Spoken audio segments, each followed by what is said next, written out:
नहमदु व नसल्ली अला रसूलिल करीम बिस्मिल्लाहिर्रहमानिर्रहीम रब्बि इश्रह ली सदरी व यस्सिर ली अमरी वहलुल उक़दतम मिन लिसानी यफ़क़हू क़ौली सदक़ल्लाहुल अज़ीम। जनाब वरीद इकबाल साहब, नसवाना साहब, मौजूद ख़वातीन हज़रात, ये वो जगह है जहाँ हज़रत इकबाल एक ज़माने में कानून की प्रैक्टिस किया करते थे, और कम अज़ कम लाहौर हाई कोर्ट को फ़ख्र करना चाहिए कि एक नाबग़ा रोज़गार शख्सियत यहाँ पर कानून की उन किताबों के वर्क उल्टा करते थे। ये शेर लिखा गया है, सबक फिर पढ़ सदाकत का, अदालत का, शुजाअत का, लिया जाए कि तुझसे काम दुनिया की इमामत का। बुनियादी तौर पर इकबाल के कलाम का जितना भी मुताला करें, आपको उनका एक शेर भी ऐसा नजर नहीं आएगा जिसके पीछे कुरान पाक की आयत मौजूद नहीं है, कुरान पाक की हिकमत मौजूद नहीं है।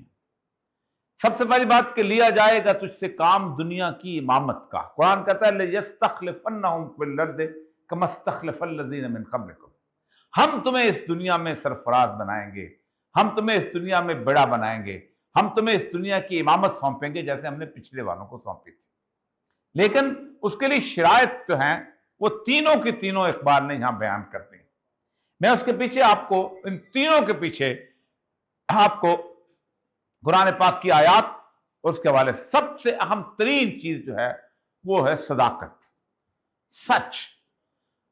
अंबिया की जितनी भी कुरान दर्जात बुलंद करता है, कैटेगरीज बुलंद करता है, उसमें सबसे अहम तरीन कैटेगरी है सिद्दीकन नबिया, मेरा सच्चा रसूल। तमाम लोग जो कि बरगुज़ीदा लोग हैं उनके भी सिद्दीकीना व शुहदा व सालिहीन, सबसे बड़ा मकाम, सबसे बुलंद मकाम सच्चों का है, फिर शुहदा का है, और फिर उसके बाद सालिहीन यानी नेक लोगों का है। हम अमूमन शुहदा को बहुत अहम मकाम देते हैं, यकीनन बड़ा अहम मकाम है, लेकिन सच्चे का मकाम, सच पे खड़े होने वाले का मकाम, सच के लिए जान देने वाले का मकाम इस्लाम के नजदीक और तमाम मज़हब के नजदीक बालातर है। रसूल अकरम सल्लल्लाहु अलैहि वसल्लम की दो हदीस आपको सुनाता हूं। आप एक दफा उस पे चढ़ रहे थे घोड़े पे, एक रकाब में कदम रखा हुआ, तो आपने कहा तुम्हें पता है कि सबसे बेहतरीन जहाद क्या है, अफजलुल जहाद क्या है? कलिमतुल हक के इंद सुल्तानुल जायर, कि जालिम बादशाह के सामने हक का कलमा बुलंद करना। सदाकत के और हक में कोई फर्क नहीं है। जो हक होता है वो सच्चा होता है, वो वाज़ेह होता है, जुल्म के खिलाफ खड़ा होता है। फिर दूसरी चीज आपने फरमाया, देखो सैयदुल शुहदा जो हैं वो हजरत हमजा इब्न अब्दुल मुत्तलिब हैं, लेकिन वो शख्स भी सैयदुल शुहदा है, सरदार है शुहदा का, जो जालिम बादशाह के सामने कलमा हक कहे और शहीद कर दिया जाए। आम जितने जंगें लड़ने वाले, जितने लोग किसी भी महाज में लड़ने वाले, वो तमाम के तमाम शुहदा हैं। और सरदार शहीदों का कौन है?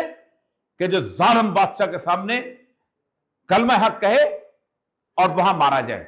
इसीलिए पूरी उम्मत आज मुहर्रम के दिन है सैयदना इमाम हुसैन को सैयद शुहदा कहते हैं, क्योंकि बुनियादी तौर पर उनका मनसब रसूल अकरम सल्लल्लाहु अलैहि वसल्लम ने तफवीज कर दिया हजरत हमजा के साथ, कि हजरत हमजा जंग में मरने वाले सारों के सैयद शुहदा हैं। यहां तो सदाकत का एक लफ्ज। दूसरा अदालत, अदल।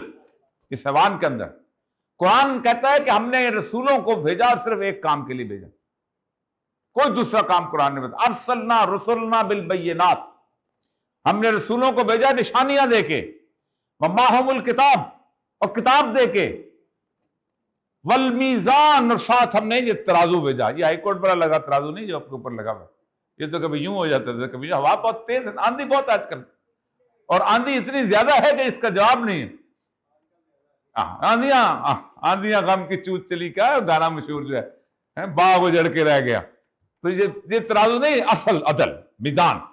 लियकूमन नास बिल किस्त, क्या करें? जिम्मेदारी क्या है? इंसानों के दरमियान अदल कायम करें, मुसलमानों के दरमियान नहीं, हिंदुओं के दरमियान नहीं, ईसाइयों के दरमियान, इंसानों के दरमियान अदल कायम करें। कोई और जिम्मेदारी किसी नबी को नहीं दी गई, सिर्फ एक जिम्मेदारी। आप कुरान पूरा उठा करता है, मुझे बताएं, रसूल अकरम सल्लल्लाहु अलैहि वसल्लम को फरमाया देखो तुम इनको बताओ तुम्हारी कोई जिम्मेदारी नहीं لست علیہم بمسیطر، تم بالکل کوئی داروغہ نہیں ہو کہ ہدایت لیں کہ نہ لیں، تم بات پہنچاؤ، ہدایت دیں یا نہ لیں تمہاری ذمہ داری نہیں ہے۔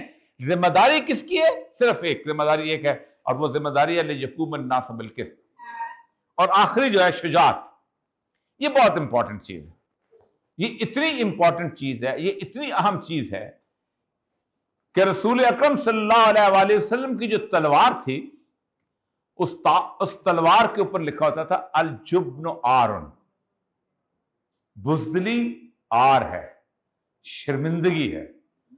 مومن شجیع ہوتا ہے، مومن بہادر ہوتا ہے، مومن کلمہ حق کہتا ہے، مومن جو ہے اس کے بعد میں رسول اکرم نے ایک دعا فرمائی ہے، آپ نماز کے دوران کیا کرتے تھے۔ ہم اکثر رب اجعلنی مقیم الصلاۃ پڑھ لیتے ہیں، نبی کے وسلم نے یہ دعا کبھی نہیں مانگی، پوری زندگی میں 2 دعائیں مانگی ہیں، اللہم انی اعوذ بک من عذاب القبر و عذاب النار، مجھے قبر کے عذاب سے بچانا اور آگ کے عذاب سے بچانا، ومن فتنۃ المحیا والممات، مجھے زندگی کے فتنوں سے بچانا اور محیا ممات یعنی موت کے فتنوں سے بھی، ومن فتنۃ المسیح الدجال، دجال کے فتنے سے بچانا۔ یہ رسول اکرم نے ہر نماز میں مانگی ہے۔ لیکن ایک دعا اور، اللہم انی اعوذ بک من الجبن، اللہ مجھے بزدلی سے بچانا۔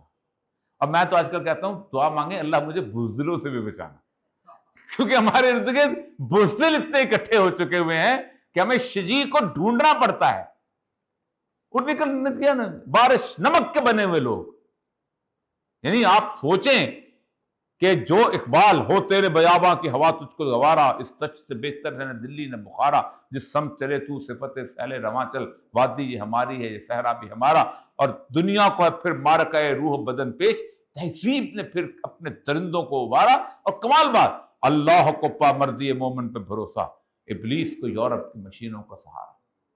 مجھے آج لوگ کہتے ہیں ٹیکنالوجی حاصل کرنی چاہیے، رسول اکرم نے بدر میں جب گئے تھے تو جو تلواریں تھیں وہ رومنز کی بنی ہوئی تھی، جو گھوڑے تھے وہ ایرانیوں کے تھے یمن میں پلتے تھے، جو خود تھی وہ شام سے آئی تھی، ٹیکنالوجی ان کی تھی، گردنیں بھی ان کی اڑائی اسلام نے پکڑ کے۔ اور کیا تھا؟ جیسے ان کے پاس 2 گھوڑے چلسریں 8 شمشیریں پلٹنے آئے تھے یہ لوگ دنیا بھر کی تقدیر۔ تو شجیع بہادر سب سے اہم ترین کیٹیگری ہے، اس لیے اللہم انی اعوذ بک من الجبن، اللہ میں تمہیں بزدلی سے پناہ مانگتا ہوں، والبخل کنجوسی سے پناہ مانگتا ہوں، رد علی ارض العمر، اور وہ ناکارہ عمر جو ہے جس میں میں کوئی کام نہ کر سکوں اس سے پناہ مانگتا ہوں۔ تو یہ تینوں چیزیں اگر ہمارے اندر پیدا کی جائیں، ہو جائیں، تو اللہ پتہ کیا کہتا ہے؟ وَأَنْتُمُ الْأَعْلَوْنَ إِن كُنتُم مُؤْمِنِينَ، تم ہی اعلیٰ ہو، تم ہی برتر ہو، تم ہی سرفراز ہو اگر تم مومن ہو۔ اگر آج ہم قوت پہ نہیں ہیں، طاقت پہ نہیں ہیں، بڑے مقام پہ نہیں ہیں، تو سوچنا یہ چاہیے کہ ہم مومن نہیں ہیں۔ اللہ فرماتے ہیں یہ دنیا میرا باغ ہے۔